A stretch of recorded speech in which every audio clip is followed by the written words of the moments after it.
Буча, подстрелили. Охранник Ноуса. Правую часть не чувствую.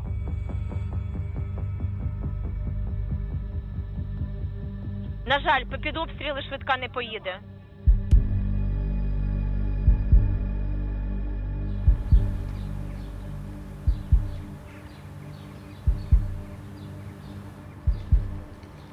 Навесні 2022-го Буча пережила справжнє пекло. Росіяни вбивали українців, незважаючи на те, хто перед ними – військові чи місцеві цивільні мешканці. Про злочини, які відбувалися у місті під час окупації, відомо багато. Проте раніше про них говорили самі постраждалі і очевидці, а не ті, хто ці злочини скоював. Редакція «Слідства.Інфо» отримала доступ до ексклюзивних відео, слідчих експериментів та записала інтерв'ю з росіянином, який убив чоловіка у Бучі і бачив, як гвалтували і катували його побратими. Окупант здав своїх спільників і командирів, чим допоміг офіційному слідству. Деякими важливими доказами воєнних злочинів у Бучі із нашою редакцією поділилися поліцейські. 103 Київська область, диспетчер 27, слухаю вас. Києво-Мироцька, 104Д, возле Населений пункт, Ноуса. скажіть мені, будь ласка, де ви? Буча, подстрелили. Охранник Ноуса. За рампой, подстрелили в спину. Правую часть не чувствую. Новомироцька? Києво-Мироцька, Київ- кров тече за... Вас щас- 104Д. У вас щас Валера. там... Послухайте, будь ласка, вас щас там стріляють? Да, стріляють, у мене кров тече со спини, піздець, Це я ви чувствую. собі викликаєте швидку? Да, ви знову у це мене знаходитесь, чи де ви знаходитесь? Возле Ноуса, возле рампи, там де газова хуйня. Ну, херня, я не знаю. Ви охоронець? Охоронець. У вас час там проходять бойові дії? Проїжджають. Ну, справа в тому, що є можливість доставити вас Буча, Польова, 19. Там, де Я стріляють, не можу швидка не дойти. проїде. У мене половина тіла відказана. Ви мене чуєте? Чую. Якщо у мене- там обстріл, ми не виїжджаємо. Ми не А що мені доїдемо туди. робити? Що мені робити? Ну, я зараз помру. Я сознання Скільки вам теряю. років? 25. І ви працюєте в новості. Да. На жаль, під обстріли швидка не поїде. Хай доставляють вас ваші співробітники Буча, Польова, Да, ніхто не 19. скриває, блін. Ага, бля. Ладно.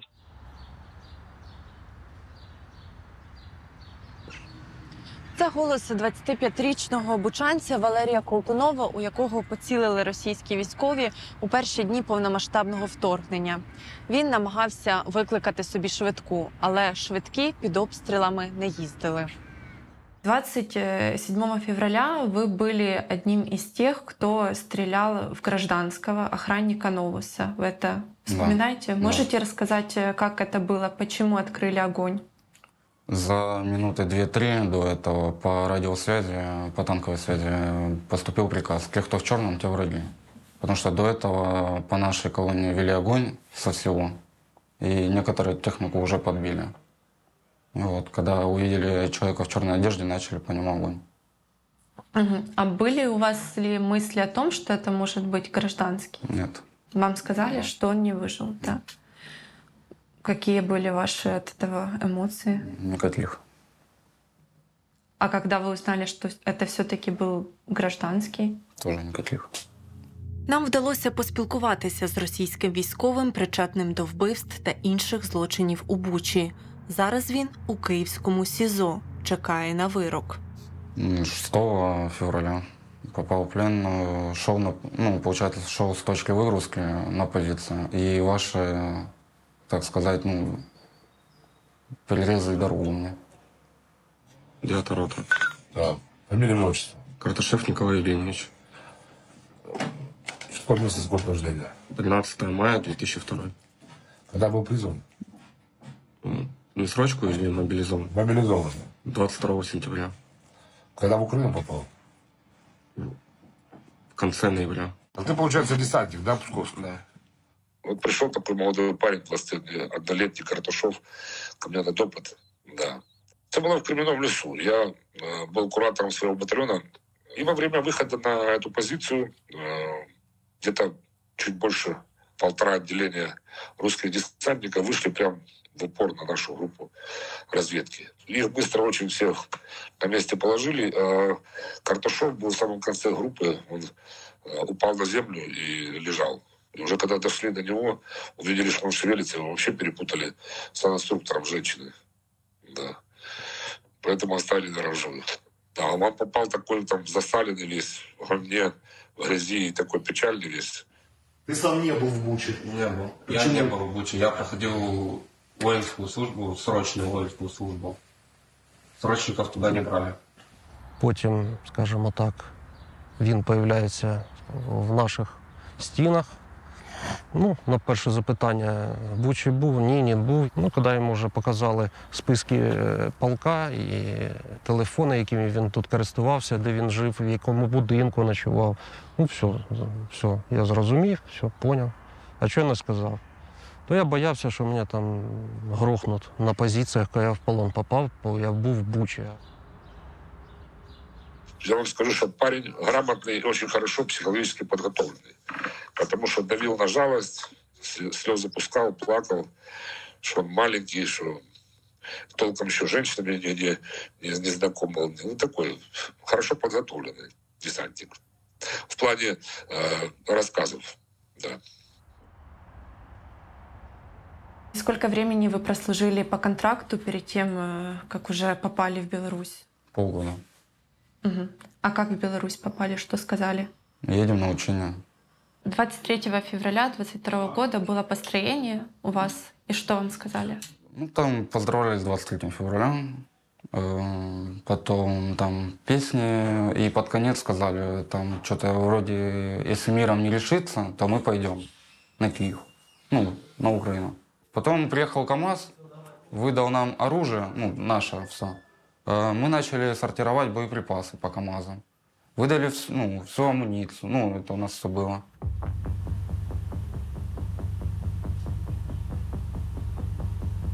27 лютого військові 76-ї дивізії РФ, серед яких і Ніколай Карташев, зайшли у Бучу. –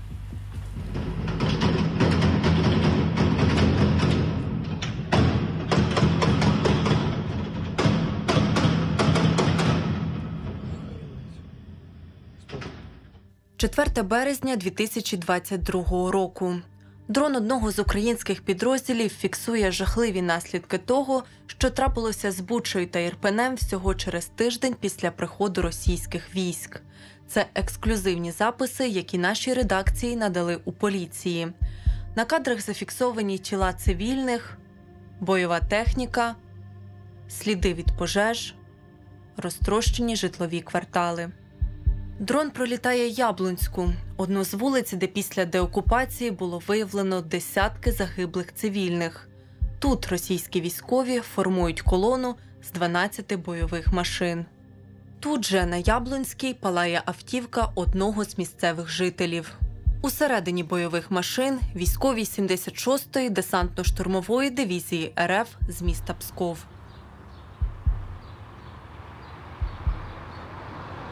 Восьмеро окупантів оселилися в будинку Володимира та Тетяни Шепітків на вулиці Вокзальній. Господарів вдома не було, вони переховувалися в підвалі місцевої школи. Біля хати Шепітків була невелика лазня. Росіяни ходили туди паритися. Одного дня вони привели до лазні 34-річну Оксану. Кажу, ми з жінкою уходили, ляда була відкрита. Погріба. А це закрита і ще там був у мене півмішка цементу, зверху цементу. Я говорю, щось не то. Вони б цим не займалися. Зняли, відкрили, племянник присвітив, а там людина. Я кажу, хто, мужик чи жінка? Каже, ні, жінка і молода. Мене зразу колотить почало. А говорю, племяннику, давай, іди, визивай міліцію, півголови розтрощено, пулями рознесло. Вона була повністю роздіта тільки в шубі. Нашої дочки шуба. Ну, то, що її здівалися над нею, то да, соски були порізані, поколота ножом.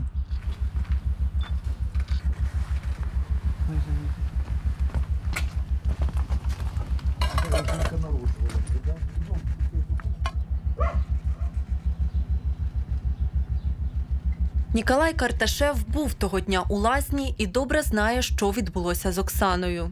Це один зі злочинних епізодів за участі псковських десантників із 234-го полку, який розслідують українські слідчі. Я был в бане, вышел, оделся, начинал выходить, и они зашли. Вот впятером, и она. Дальше я услышал, разбилось стекло. Всё, В кто-то- бане? Да.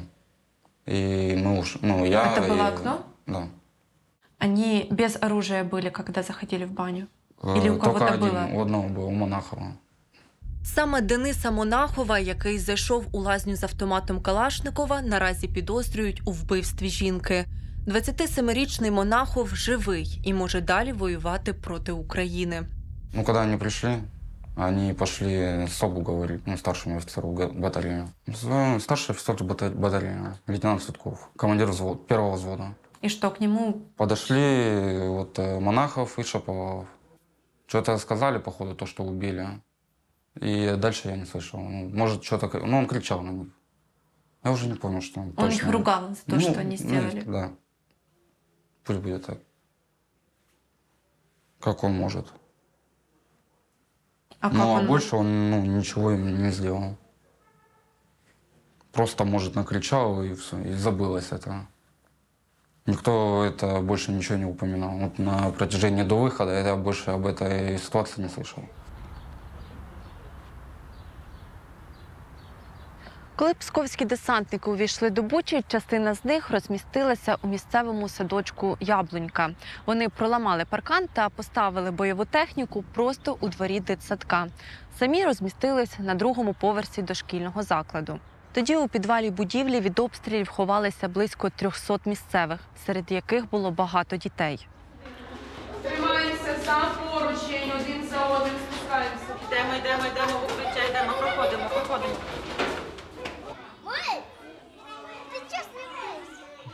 Ми всі позбігалися сюди в укриття. Спочатку вони зайшли в садочок. Оцей вхід у нас, який можна вийти в наше укриття. Вони сюди зайшли, тут люди сиділи, вони подивилися. Внутрі вони не заходили. Десь хвилин, може, 40 ми тут в очікуванні всі, в страху. Потім почали вони стучати в двері і казали, що хватить сидіти, виходіть. І тоді вирішили вийти, бо світла нема. Що з нами буде, ніхто не знає. Скільки ми тут будемо знаходитися. Знайшли ми простирадло біле, взяли і вийшли через центральні двері. Вони там стояли в балаклавах, дуже, звісно, було жахливе видовище. Автомати, форма, танків. Багато їх десь, може, чоловік 15 було. Запитали, скільки вас тут? Там зброя є чи нема? Ми сказали, що зброї нема, багато людей, людей похилого віку. 14 година 58 хвилин продовжується слідча дія переміщення до місця за адресою місто Буча, вулиця Центральна, 39А, біля дитячого садка. В подальшому свідку вам предлагается выставить машину на том месте, где вы разместились, когда сюда переместились. Хорошо? Показывай.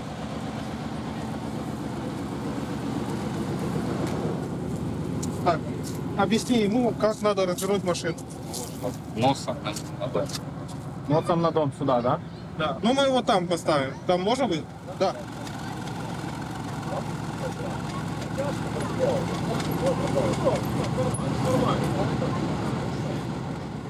На території садочка 4 танки знаходилися. В основному ми тут всі знаходилися.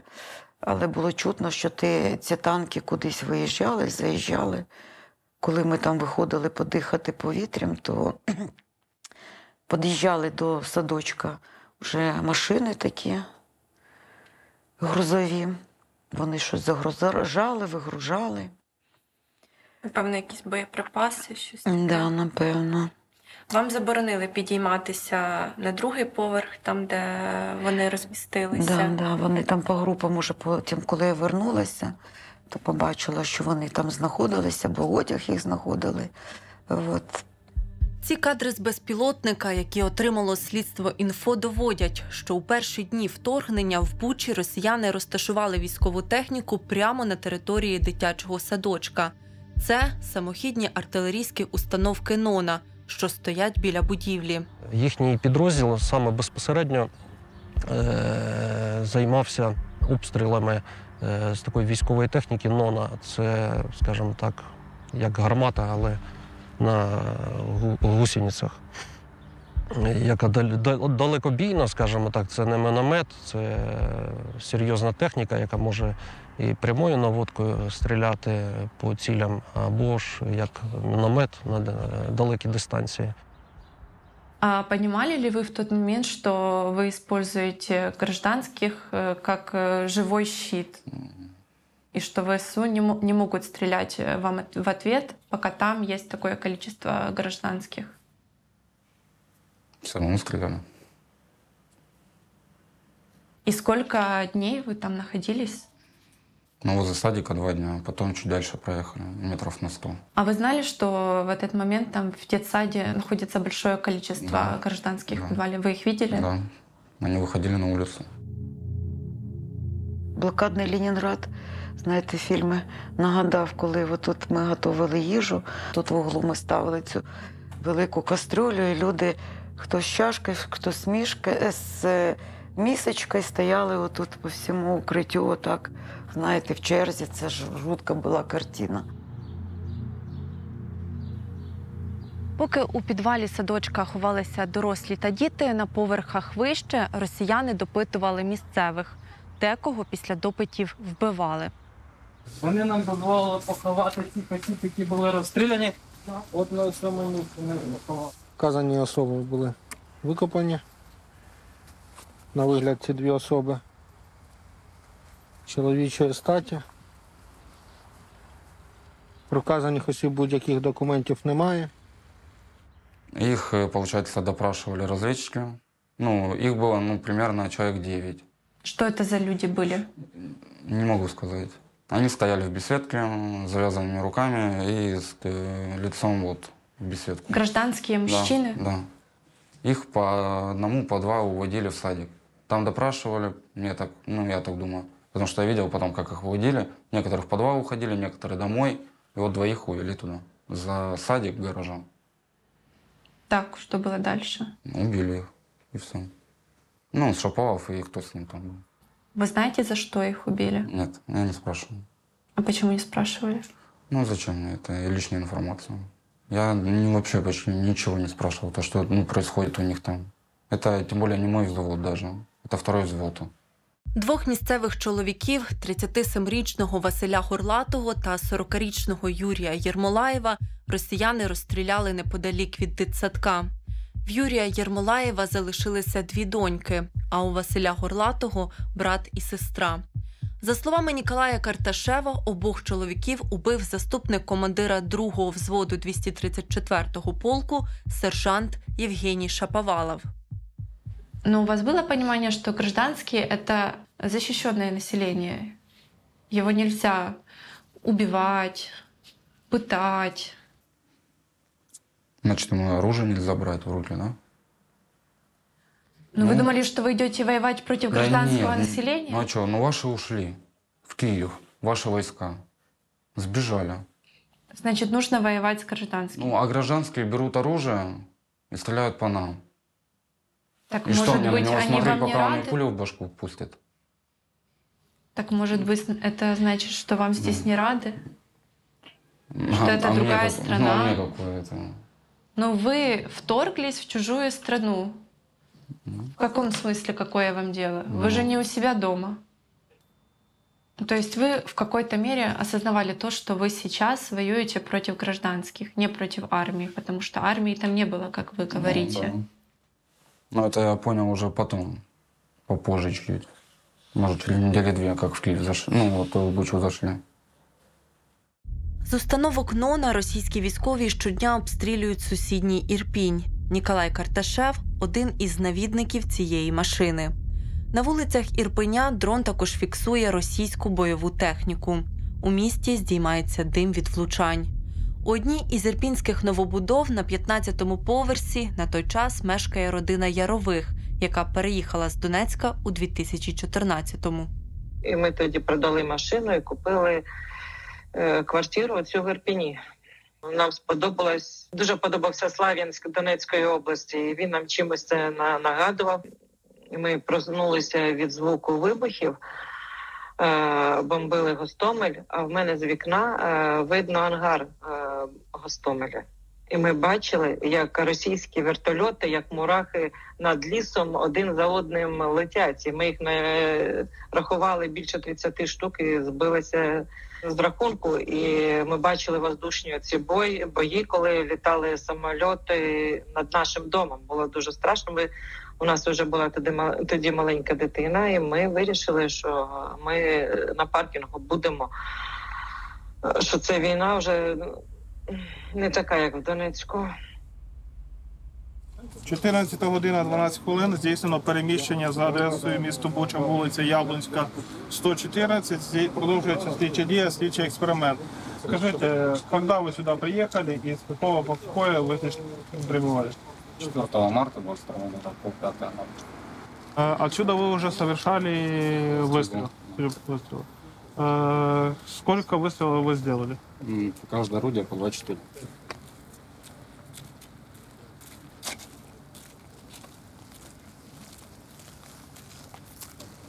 Смотрите, пожалуйста, вот на экран. В этом направлении происходила стрельба? Сейчас. Вот, но у нас ствол туда. Я поднимаю вверх. Теперь выше и больше приблизить. На какое ориентировочное расстояние вы стреляли? 1,5-2 кілометри. Кожного вечора люди розводили багаття, варили їсти, гріли чайник. І ми в термос набрали водички і піднялися до себе наверх, на 15-й поверх, щоб дитина могла своїми іграшками пограти, побути в своїй обстановці, щоб трошки заспокоїти. От покормила його, помила, і донька каже, я його тут спать вкладу, щоб він не нервував на паркінгу. А потім ми на ручках його тихенько спустимо і всі разом вийдемо. Ми сказали, добре. І вона пішла в спальню, лягла на кровать з дитиною, щоб його приспати. Я, чоловік і син сиділи на кухні, і тоді ми почули сильний вибух, і як стіни здригнулися. Ми зрозуміли, що це дуже поряд десь. Ми, не змовляючись, донька схопила синочка і вискочила в спільний цей коридор, який веде до ліфту.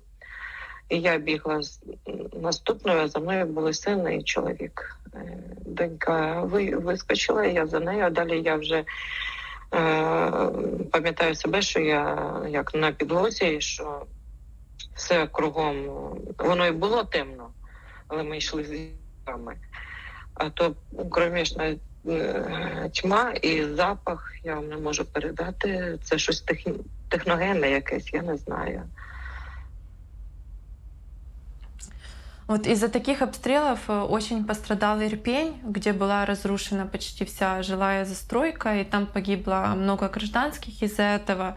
Можете ли вы вспомнить, сколько дней вы вели огонь в сторону Ирпеня?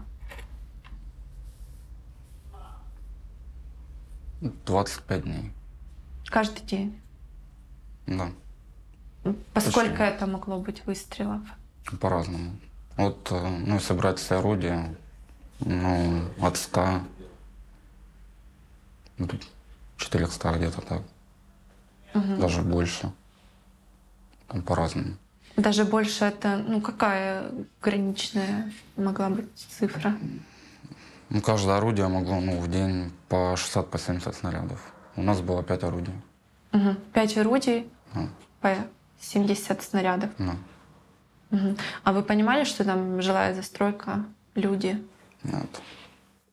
Нічогісінько видно зовсім не було. Я почала кричати, що я жива, я можу двигатися, щоб до мене хтось відповів мені хтось. Відповіла донька. Я пішла навпомацьки на її голос. Я знайшла її онука. На щастя, вони були цілі. На порозі квартири лежав мій чоловік. У нього була пробита голова, і там вже допомоги ніякої не можна було бути. А сина мого хлопці відтягнули на кухню. Він лежав на підлозі. У нього були переламані ноги і повністю відкритий живіт. Внутрішності все було наружу. Я розуміла, що я нічим теж завадити, допомогти без лікарів не могли. А я була зі своїм Сережкою. Моєму сину було настільки боляче. Він просив: мамо, вбий мене. Я не можу це терпіти. І крім цього він проклинав Путіна. І оце було саме жахливе, що це останні слова моєї дитини. Не про радість життя, не про те, що чогось не встиг, прокляття цьому.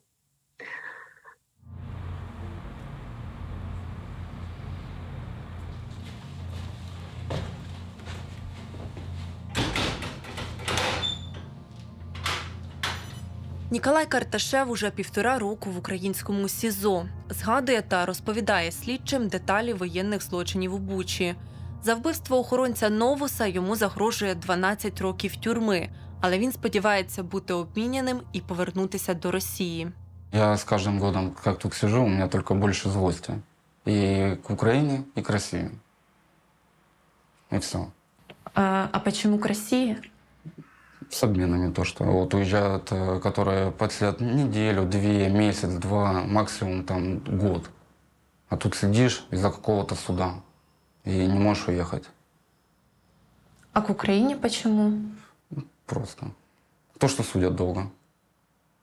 Некоторых вот так вот, а я уже ездил 1,5 года. И процесс почти не сдвинулся с места. Там, может, из 20 заседаний 2 более-менее как-то прошли.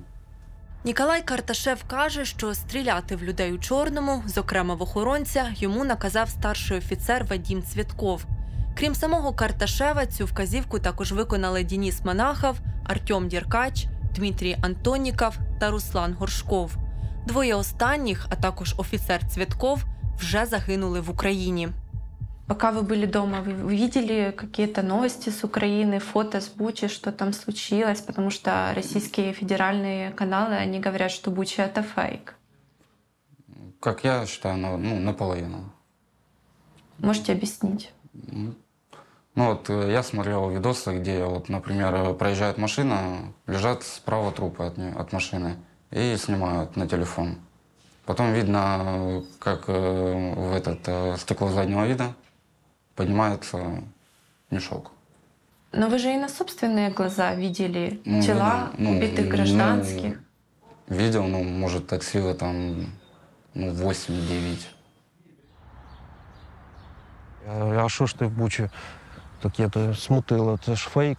Він каже: та ні. Я коли був вдома, після Білорусі, коли вони вийшли, я, говорить, уходжу в СЗЧ і їду додому, бо мені хватило цього всього. І по телебаченню, в інтернеті бачу, що там такі репортажі, там смерті. Я ж бачив це на власні очі. В часть не поїхав, порушили кримінальну справу, мене дернули в частину. В ітогі отримав рік, по-моєму, умовно отримав за те, що він залишив військову частину без відома. Але потім, говорить, живу я вдома, працюю, приходить повістка, говорить, мене підбили руки, воєнкомат, і знову попадає в цю ж частину, 234-й полк десант. А пошли бы служить и воевать снова после возвращения в Россию? Война не закончится, буду воевать. Так какая цель снова идти воевать? Ну, отомстить просто, все. Это дальше ничего не буду говорить. Это Кому не буду говорить. Кому-то конкретно или в целом? В целом. В целом стране? Украине? Ну, если получится. А получится, это что должно случиться? Не знаю. Полная оккупация Украины? Ну, полной не будет, мне кажется. Ну, ну что, в вашем заберем понимании? много. Ну, много это сколько? Ну, как минимум, Херсон, Запорожье, Донецк добить. Ну, а там, не знаю. А вы не думаете о том, что в Херсоне, Запорожье и в тех городах, о которых вы говорите, там также гражданские могут быть вам не рады, они вам там не рады. Это Украина? Пусть уезжают. В смысле, пусть уезжают, Пусть если уезжают. это их земля, Ну, их родина. теперь они в Конституции России. Все. Почему? Ну, На каком основании? захотелось так России. 31 березня 2022-го російські військові вийшли з Бучі. За даними архівного відділу Бучанської міськради, за час окупації в місті померла 381 людина. 100 цивільних померли через хвороби та відсутність медичної допомоги. Решта, 281, загинули внаслідок бойових дій. 38 бучанців все ще мають статус зниклих безвісти. Крім того, наразі не вдалося ідентифікувати 43 тіла загиблих. Ну, на даний час біля 40 підозр пред'явлено безпосередньо виконавцям скоєних злочинів, а саме вбивств. Це не беручи до уваги, скажімо, поводження з цивільними, де особи, скажімо, залишились, але поранені були, або відносно них коїлись якісь злочини.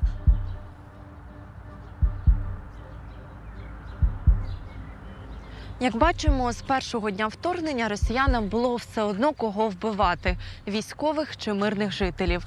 Росіянин Ніколай Карташев, розуміючи, що вчинив злочин, все одно вважає, що Росія має відібрати ще більше територій та хоче знову втретє піти воювати, якщо за обміном зможе повернутися у Росію. Ця історія – ще один стрункий доказ геноциду українців, вчинений руками конкретних росіян. Ми сподіваємося, що наші знахідки допоможуть їх справедливо покарати. Аби редакція Слідства Інфо могла й далі шукати воєнних злочинців, будемо вдячні, якщо підтримаєте нашу роботу через Монобазу. Покликання у описі до цього відео.